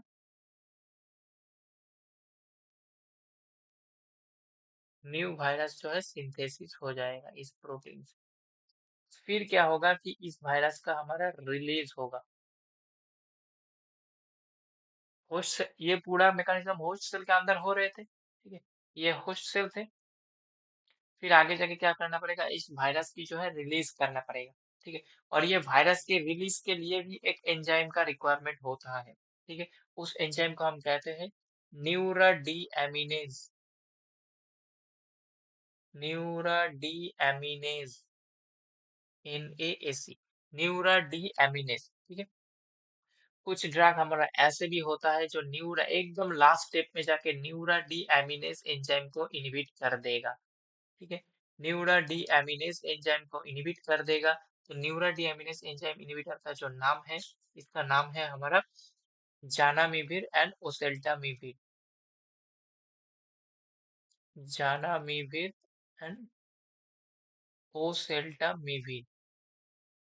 ये दोनों ड्रग जो है, जानामिविर और ओसेल्टामिविर, ये दोनों सबसे ज्यादा इन्फ्लुएंजा में भी यूज होता है। ठीक है, इन्फ्लुएंजा में आगे जाके इन्फ्लुएंजा वायरस की ये न्यूराडीएमिनेज को ही इनहिबिट किया जाता है। तो ये न्यूराडीएमिनेज एंजाइम को इनहिबिट कर देगा, तो वायरस की जो है लास्ट स्टेप में जाके वायरस तो सिंथेसाइज तो हो जाएगा, लेकिन ये वायरस के रिलीज को इनहिबिट कर सकता है होस्ट सेल से। ठीक है, ये दूसरा रिलीज नहीं होगा, तो आगे जाके दूसरे का यही वायरस आगे जाके तुम्हारा दूसरा रेप्लिकेशन होगा, तो दूसरा इसका जो है रेप्लिकेशन बंद हो जाएगा अगर रिलीज भी बंद किया जाएगा तो। ठीक है, तो ये होता है पूरा वायरस का रेप्लिकेशन प्रोसेस और इसका हर एक स्टेप में जो ड्रग यूज होता है। ठीक है, अब आगे जाके यही सब ड्रग की जो है क्लासिफिकेशन तुमको देखने को मिलेगा, जितना ड्रग मैंने इधर बताया यही सब तुमको क्लासिफिकेशन में मिलेगा। ये सबको समझ में आया है जो रेप्लिकेशन? দাদা হ্যাঁ, দাদা বলছি ওই বল। প্রোটিয়াস ইনহিবিটরের ড্রাগ গুলো আরেকবার বলবে? প্রোটিয়েজ ইনহিবিটর ওকে ক্লাসিফিকেশনে আছে তখন বলে দিচ্ছি। আচ্ছা ঠিক আছে। আর দাদা বলছি কি নিউরাডিয়ামাইনেজ এর কাজটা কি? নিউরাডিয়ামাইনেসের কাজ হচ্ছে ভাইরাসকে, ভাইরাসের যে রিলিজ হচ্ছে সে রিলিজে হেল্প করা। মানে আবার তো ভাইরাসটাকে কি করতে হবে, যে হোস্ট সেল মেমব্রেনটা আছে আবারও হোস্ট সেল মেমব্রেনটাকে তো পেনিট্রেট করতে হবে। পেনিট্রেট করতে পারলে তবে ভাইরাসটা সেলের বাইরে আসবে। তো সেই যে পেনিট্রেশন, এই পেনিট্রেশনে নিউরাডিয়ামিনেস এনজাইমটা হেল্প করে। প্লাজমা যে মেমব্রেনটা থাকে, সেল মেমব্রেন বা প্লাজমা মেমব্রেন, সেল মেমব্রেনটাকে পেনিট্রেট করার জন্য আবারও নিউরাডিয়ামিনেস এনজাইমটার দরকার হয়। আর এই নিউরাডিয়ামিনেস এনজাইমটা যদি না থাকে তাহলে ভাইরাসটা আবার পেনিট্রেট করে হোস্ট সেলের বাইরে আসতে পারবে না। তো এই ঠিক আছে এনজাইমটাকে দাদা। যদি আমরা ইনহিবিট করতে পারি তাহলেও আমরা ভাইরাসটার রেপ্লিকেশনকে ইনহিবিট করতে পারবো। ঠিক আছে, এই তিনটা লিখে নে, রিটোনাভির, ইন্ডেনাভির এন্ড নেলফিনাভির।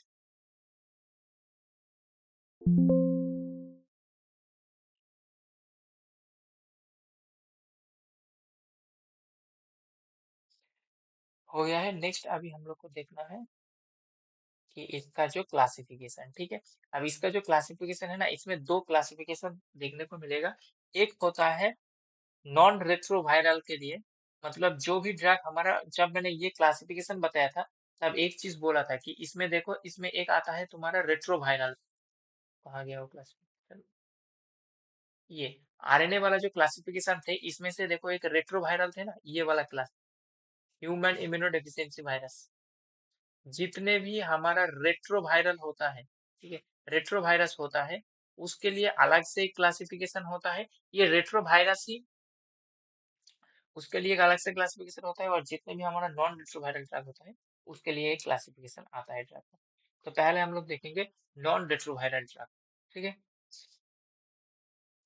तो जो नॉन रेट्रोवायरल है, इसके लिए ड्रग को हम तीन क्लास से मेनली डिवाइड करेंगे। इसमें डायरेक्ट एकदम डिजीज से ऊपर क्लासिफाई किया गया है, और क्वेश्चन भी तुमको जैसे क्लासिफिकेशन पे दिख रहा है ऐसे ही आएगा एग्जाम में, ठीक है, अगर आएगा तो, कि कौन सी ड्रग जो है जो हार्पिस के लिए यूज होता है, कौन सी ड्रग इन्फ्लुएंजा में यूज होता है, ठीक है। तो हार्पिस के लिए जितना भी ड्रग है, ठीक है, इसके लिए एक तुम लोग ट्रिक बना लेना, ठीक है, क्योंकि इतना ड्रग कभी भी याद नहीं होगा, क्योंकि सब ड्रग के लास्ट में वीर रहेगा, ठीक है। इधर मैंने बताया कि अभी प्रोटीएस इनहिबिटर में कि व्हीर क्लास की ड्रग है, उधर भी तुमको इस ड्रग में कॉमन मिलेगा, ठीक है। इधर जो तुम नाम पढ़ोगे वो उधर भी जाके कॉमन मिलेगा, लेकिन कंफ्यूजन आ जाएगा, ऐसे बहुत व्हीर क्लास की व्हीर देकर ड्रग मिलेगा जो प्रोटीएस इनहिबिटर नहीं होगा, ठीक है। तो इसीलिए इन ड्रग के लिए एक अलग से ट्रिक बना देना है कि कौन सी ड्रग हमारा हार्पिस क्लास में जो है आता है, ठीक है। तो एंटी हार्पिस के अंदर कौन कौन सी ड्रग आता है? हाइड्रोक्सीरुडिन आता है, एसाइक्लोविर, ये सबसे इंपॉर्टेंट ड्रग है। एसाइक्लोविर आता है, वैलसाइक्लोविर आता है, फेमिसाइक्लोविर आता है, जैनसाइक्लोविर आता है, वैलग्रेनिसाइक्लोविर आता है, सीडेफोविर और फॉस्कारनेट, ठीक है।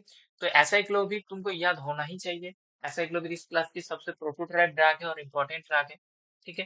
एसाइक्लोविर एसाइक्लोविर का भी जो प्रोड्रग है, एसाइक्लोविर एक प्रोड्रग है, ठीक है। देखो एसाइक्लोविर जो है, इधर थोड़ा कंफ्यूजन हो सकता है, ये खुद एक प्रोड्रग है। ये मैंने तुम लोग को एक टेबल कराया था जनरल फार्माकोलॉजी में, उस टेबल को याद करो थोड़ा सा, उधर ये एसाइक्लोविर थे। एसाइक्लोविर का एक्टिव मेटाबोलाइट का नाम बताओ, उधर लिखे थे एसाइक्लोविर का एक्टिव मेटाबोलाइट। और एसाइक्लोविर का भी प्रोड्रग है ये वैलसाइक्लोविर, तो इसको हम प्रोड्रग कहते हैं। एसाइक्लोविर खुद प्रोड्रग है, उसका भी प्रोड्रग होता है वैलसाइक्लोविर, ठीक है। ये जो फेमिसाइक्लोविर है, ठीक है, फेमिसाइक्लोविर भी हमारा सेम केस है, ये भी प्रोड्रग है, ठीक है।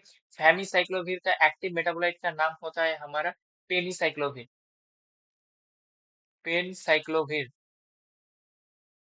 ये पेनसाइक्लोविर फिर खुद एक प्रोड्रग होता है, ठीक है। फिर पेनसाइक्लोविर से पेनसाइक्लोविर ट्राइफॉस्फेट बनता है, फिर पेनसाइक्लोविर से पेन साइक्लोविर ट्राइफॉस्फेट बनता है, जो इसका एक्टिव मेटाबोलाइट है। एसाइक्लोविर का भी वही थे, ये एसाइक्लोविर ट्राइफॉस्फेट था, ओके। एसाइक्लोविर ट्राइफॉस्फेट जो था वो इसका जो है एक्टिव मेटाबोलाइट थे एसाइक्लोविर का। और एसाइक्लोविर का भी प्रोड्रग होता है वैलसाइक्लोविर, जिसको हम प्रोड्रग कहते हैं, ठीक है। तो एंटी हार्पिस में ये जो इंपॉर्टेंट नाम है इसको याद रखना है, एसाइक्लोविर, वैलसाइक्लोविर, ये तो इसका प्रोड्रग हो गया। दूसरा हो गया तुम्हारा फेमिसाइक्लोविर, जिसका एक्टिव मेटाबोलाइट है तुम्हारा पेनसाइक्लोविर। नेक्स्ट आ गया सीडेफोविर और फॉस्फरनेट, ये दोनों भी इंपॉर्टेंट है हार्पिस के, ठीक है। नेक्स्ट आता है हमारा इन्फ्लुएंजा। इन्फ्लुएंजा में क्या याद रखना है? इन्फ्लुएंजा का एक ट्रिक मैं बोल रहा हूँ, ओपीजेड, इससे याद हो जाएगा इन्फ्लुएंजा की 3 ड्रग। टोटल 5 ड्रग इन्फ्लुएंजा में यूज होता है, 5 का 5 ही नाम याद रखना है। 5 में से 2 नाम कॉमन है, एमांटिडिन और रिमांटिडिन, ठीक है, ये याद हो जाएगा। एमांटिडिन, रिमांटिडिन 2 नाम कॉमन है जो इन्फ्लुएंजा में यूज होता है। इन दोनों को छोड़ के और 3 ड्रग यूज होता है। ओपीजेड से याद रख सकते हो, ओ से तुम्हारा आ जाएगा ओसेल्टामिविर, पी से आ जाएगा तुम्हारा प्रीनामीविर।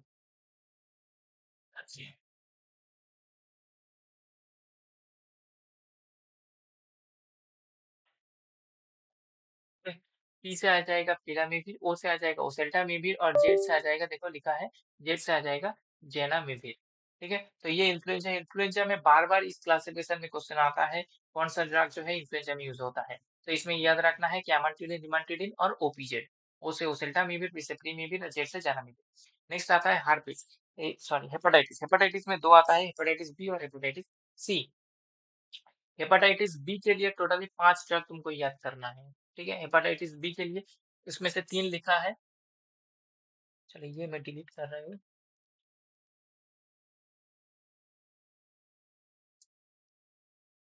ठीक है। ये हेपेटाइटिस बी के लिए टोटली 5 ड्रग यूज होता है।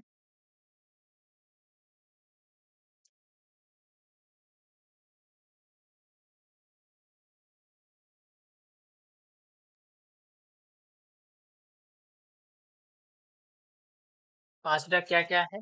एक हो गया तुम्हारा लैमिवुडिन, दूसरा हो गया एडेफोविर, तीसरा हो गया टेनेफोर्मिन, ठीक है। इन तीनों को छोड़ के और दो ड्रग है जिसको नाम कहता है एंटाकेविर,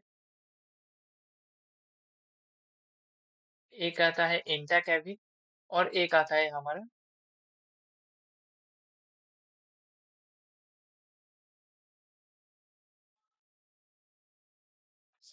बीपी वॉक्सिल। ये दो अलग अलग नाम है, ठीक।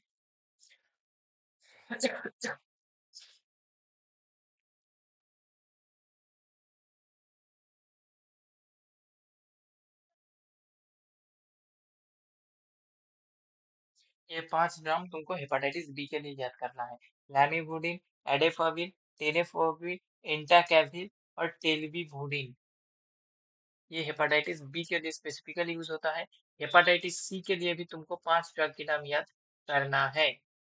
5 नहीं, सॉरी, हेपेटाइटिस सी के लिए तुमको 4 ड्रग के नाम याद करना है। इसका एक ट्रिक है मेरे पास, रिस टू, ठीक है। इसको हमेशा ऐसे ही पढ़ोगे कि हेपेटाइटिस सी के लिए हम रिस टू यूज करेंगे, जिसको ऐसे लिखेंगे RIS2, ठीक है, रिस टू। इसका मतलब है RISS, ठीक है। आर से आ जाएगा तुम्हारा रिबावेरिन, आर से रिबावेरिन आ जाएगा। आई से तुम्हारा इंटरफेरॉन अल्फा आ जाएगा, इंटरफेरॉन अल्फा।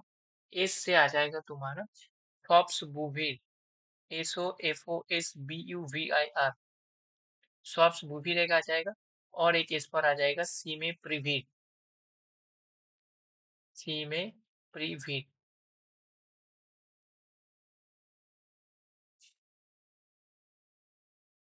ठीक है। तो हेपेटाइटिस सी के लिए ऐसे ही पढ़ोगे कि रिच टू, हेपेटाइटिस सी में हमेशा रिच टू यूज होता है। R for ribavirin, I for interferon alpha, S for sofosbuvir and S for simeprevir. Clear है। हेपेटाइटिस बी के लिए 5 ड्रग के नाम बताया, लैमिवुडिन, एडेफोविर, डिपिवॉक्सिल, टेनोफोविर, एंटाकेविर और टेलविवुडिन। इन्फ्लुएंजा के लिए 5 ड्रग के नाम बताया, एमांटिडिन, डिमेट्रिडिन याद हो जाएगा, उसके साथ ओपीजेड, ओसेल्टामिविर, प्रीमिविर, जानामिविर। और एंटी हार्टिस में जो इंपॉर्टेंट ड्रग है जैसे हाइड्रोक्सिलुडिन हो गया, एसाइक्लोविर हो गया, उसका प्रोडक्ट वैलसाइक्लोविर हो गया, पेनिसाइक्लोविर हो गया, उसका प्रोडक्ट फैमसाइक्लोविर हो गया, और सिडेफोविर और फॉस्फरनेट। ये नाम तुमको मिनिमम याद होना ही चाहिए इस क्लास में, ठीक है। ये हो गया हमारा रेट्रोवायरल के लिए। दूसरा एक क्लासिफिकेशन आता है आगे जाके, जिसको हम नॉन रेट्रोवायरल के लिए यूज होता है।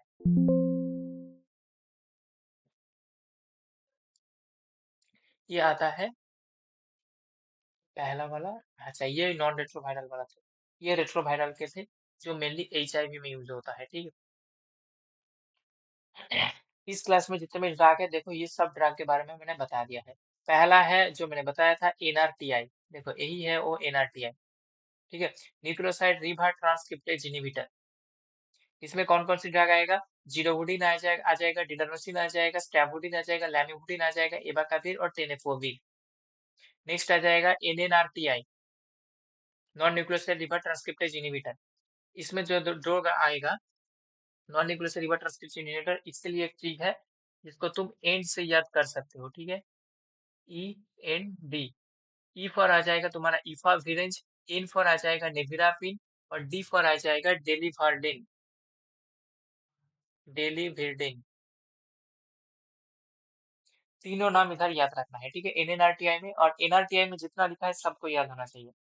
और NNRTI में तीनों, इन तीनों को छोड़कर और भी ड्रग है, ठीक है, जैसे तुम्हारा मान लो, लेकिन उसको याद करने का जरूरत नहीं है। जैसे एट्राविरिन है, ये इफाविरेंज है, इफाविरेंज याद करना है, और एट्राविबिन है और रिल्फिविरिन है।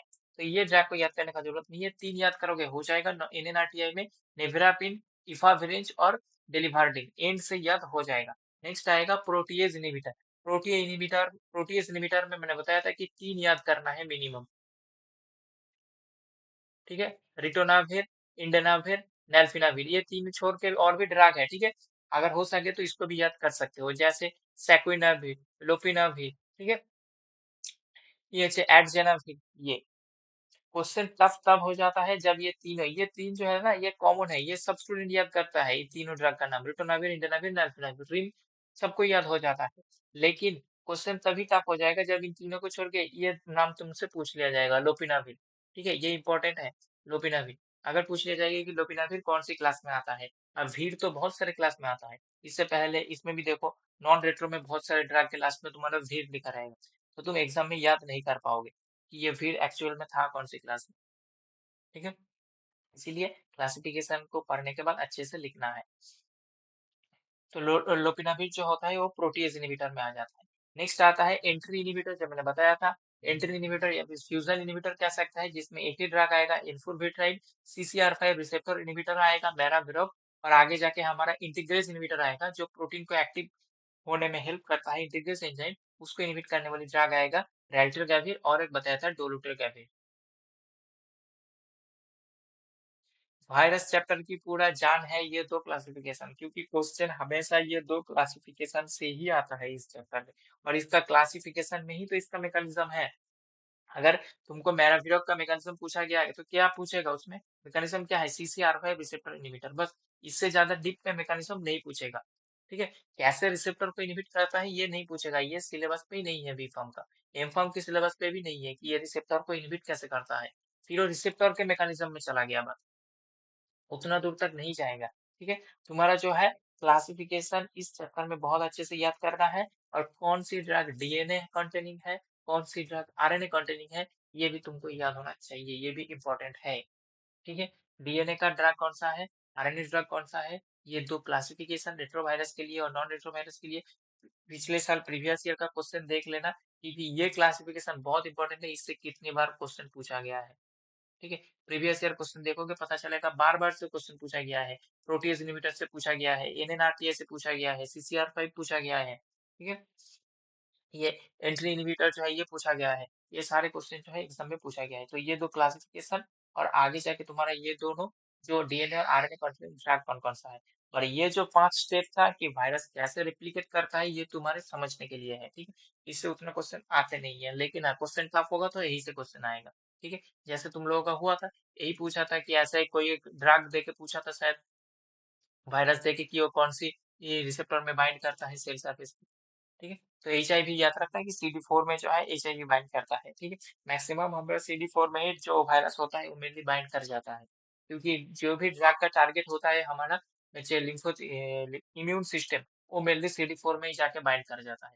और मैक्सिमम जितने भी वायरस रिलेटेड तुम्हारा इन्फेक्शन होता है, वो हमारा इम्यून सिस्टम को ही पहले अटैक कर लेता है, कि फिर बॉडी खुद से रिकवर नहीं हो पाता है। ठीक है, अभी तक जितना प्रयास सबको समझ में आया? किसी का कोई डाउट है इसमें? नहीं है ना? अगर डाउट नहीं है, इसके बाद नेक्स्ट क्लास से कंटिन्यू होगा। कुछ ड्रग का मैकेनिज्म, एक दो ड्रग का मैकेनिज्म अलग से मैं बताऊंगा, बाकी सबका मैकेनिज्म जो है ऑलरेडी बता दिया हूँ। ठीक है, उस रेप्लिकेशन वाली स्लाइड जो है इसको अच्छे से देखना, इससे तुमको पूरा समझ में आएगा। ठीक है, इससे तुमको पूरा समझ में आ जाएगा, सबका मैकेनिज्म आ जाएगा, पूरा रेप्लिकेशन का प्रोसेस आ जाएगा। और जो मैंने पहले 2-3 पॉइंट बताया था वायरस के रिलेटेड, ये बहुत इंपॉर्टेंट है। ठीक है, कि पहली बात है कि वायरस ए सेलुलर, ये क्वेश्चन आता है कि वायरस कौन सी सेल में होता है, ये पूछ लेता है। एक्चुअली वायरस में सेल होता नहीं है। ठीक है, तो वायरस के अंदर वायरस ए सेलुलर होता है, इसके पास आइदर डीएनए और आरएनए होता है, इसके पास कोई न्यूक्लियस होता नहीं है अपना। ये जो सेल थ्योरी होता है ये वायरस के लिए एप्लीकेबल नहीं होता है। स्लाइडेन और स्वेर ने हमारा सेल थ्योरी का प्रपोजल दिया था। पहला डेड सेल जो डिस्कवर किया था वो रॉबर्ट हुक ने किया था। ठीक है, पहला एनिमल लिविंग सेल कोई दूसरा साइंटिस्ट ने किया था, नाम याद नहीं है, एक बार देख लेना। कि जो लिविंग सेल होता है इसका डिस्कवर कोई दूसरा साइंटिस्ट ने किया था। ठीक है, रॉबर्ट हुक ने नहीं किया था। रॉबर्ट हुक ने जो किया था वो डेड सेल, इसका डिस्कवर कोई दूसरा साइंटिस्ट ने किया था जो लिविंग सेल था। सर एंड हो सकता है एंटनी वॉन लुइक या फिर ऐसा कुछ थे उसका नाम, मुझे याद नहीं है। हाँ दादा, लिविंग ওটাই सेल হবে। का, एंटोइन वैन लीeuwenhoek। हाँ वही हो सकता है, वही मैंने बताया ना कि मुझे ठीक से याद नहीं। ठीक है, ये एंटनी वॉन लुइक तुम्हारा फादर ऑफ माइक्रोबायोलॉजी भी है। ठीक है, इसको फादर ऑफ माइक्रोबायोलॉजी भी कहा जाता है। और ये हमारा लिविंग सेल का पहले डिस्कवर किया था। सेल का नोमेनक्लेचर किया था रॉबर्ट हुक ने। स्लाइडेन और स्वेर ने हमने सेल थ्योरी प्रपोज किया था। इसमें से एक जो है हमारा प्लांट सेल के ऊपर रिसर्च किया था स्लाइडेन ने। मुझसे ठीक कॉन्फ्यूजन है थोड़ा सा इन दोनों में से, कौन प्लांट सेल में किया था और कौन एनिमल सेल में किया था। ठीक है, आई थिंक ये जो स्लाइडेन था ये हमारा एनिमल सेल पे किया था, और स्वयं जो थे ये शायद प्लांट सेल पे किया था। ठीक है, ये दोनों मिला के सेल थ्योरी दिया था। और इस सेल थ्योरी के प्रपोजल में वायरस एक्सेप्शन थे। ठीक है, तो इतना, और सेल की जो स्टडी है इसको हम साइटोलॉजी कहते हैं। Antonie van Leeuwenhoek. हाँ, बोलो।